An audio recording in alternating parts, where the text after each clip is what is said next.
আসসালামু আলাইকুম। আজকে আমার সাথে একটা অনাকাঙ্ক্ষিত ঘটনা ঘটেছে। আপনারা এই বস্তাটি দেখেন, এসিআই মিটমুর ক্যাটেল ফিডের এটি বস্তা। আসলে এই বস্তার মধ্যে কি আছে এই যে দেখেন।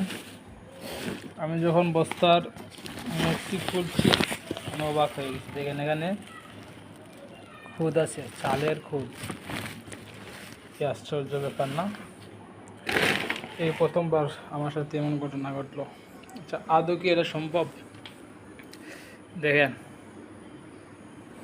কি বলবো বুঝেন। দেখেন আমার কাছে তো মনে হচ্ছে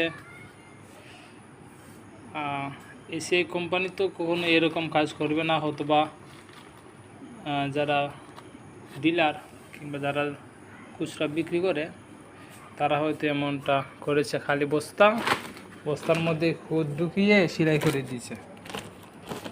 বস্তাটি যখন আমি প্রথমে নিছি তখন আমার সন্দেহ হয়েছে। দেখেন বস্তার অর্ধেকে, কি বলবো,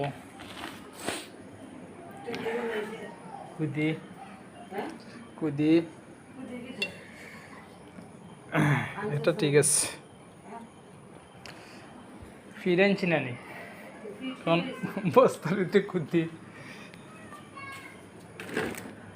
আল্লাহু আকবার। দেখেন